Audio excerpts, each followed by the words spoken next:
The Dreadquake Mortar is one of the largest and most effective siege weapons that the Chaos Dwarves have in their arsenal. This weapon can turn walls into dust and people into particles. Today, we're going to cover the lore and profile for Warhammer the Old World's Dreadquake Mortar.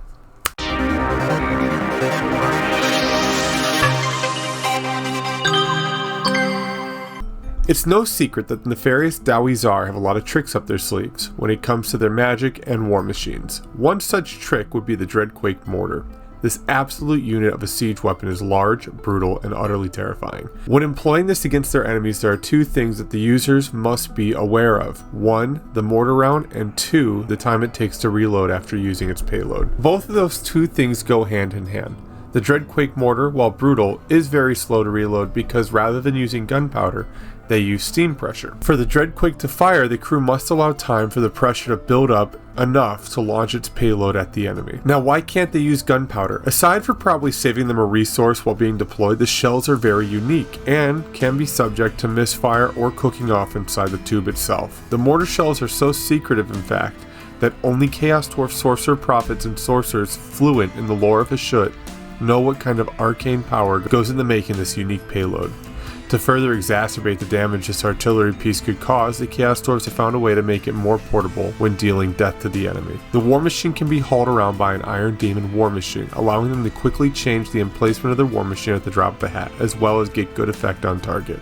Alright, here we are. So now that we've covered the lore, let's dive into the rules a bit. So, this bad boy comes with Chaos Dwarf crew, obviously, and you can actually take an Ogre Loader for 20 points, which I recommend we'll talk about further down.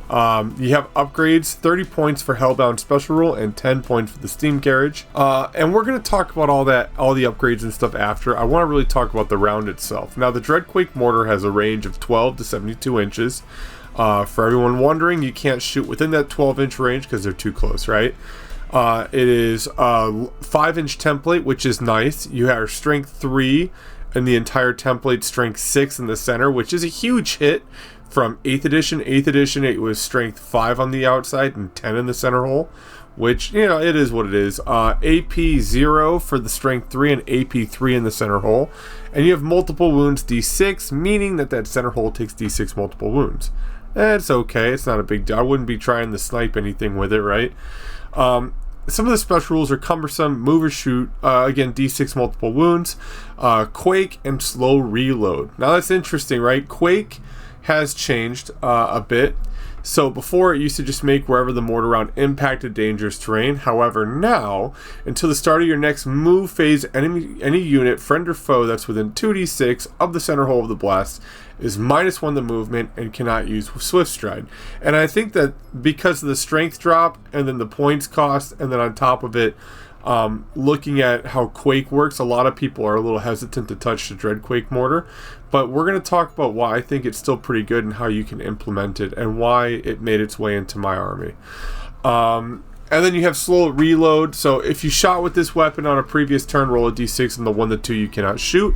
If you take an Ogre Loader for the extra 20 points, you can add 1 to your dice roll. So if you roll a 2, it becomes a 3, right? Very cool, very cool. So there's a 1 in 3 chance that you fail that roll.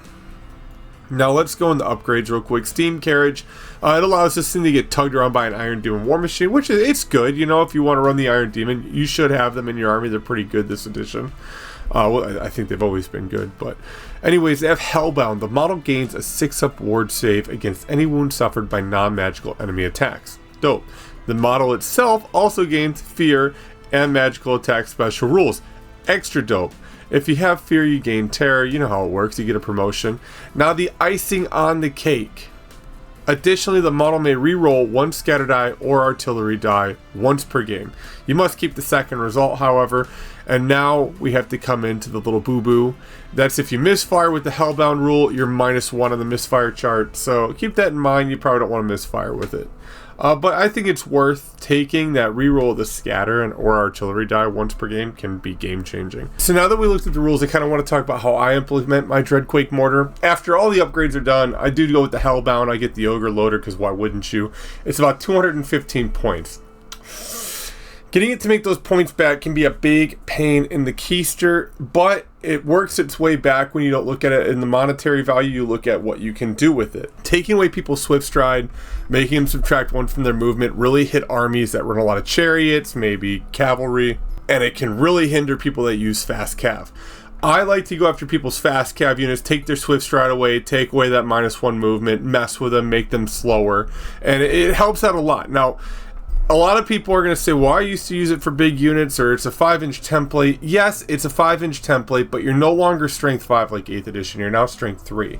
And then on top of it, too, you're looking at partial hits. So a partial hit, for those that don't know, is anything the template isn't completely covering.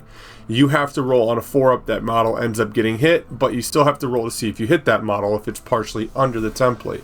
Now, with that being said, there are a couple other things too to factor in. Bases are now moved up. We're no longer messing with 25mm squares and 20s. We're messing with 25s and 30s. So you're going to hit less with that template anyways. Go after fast cav, punish the unit that's small, do some damage, maybe cause a panic check, and if they don't panic, then they don't have their swift stride and their -1 no movement. That's how I'm implementing mine. It's working for me right now. Empire, Outriders, whatever the pretentious ones are, it's really screwing those guys up. Everyone, I want to say thank you for your time watching this video. More like this to come every Monday. A video like this is going to drop. If there's something you want me to cover, or something you want to know about, or a unit you want to know, hit me up in the comments below. I'll see you Friday, where I'm probably going to showcase some of my Chaos Dwarf stuff I get done this week. And you know what, everybody, I look forward to talking to y'all later.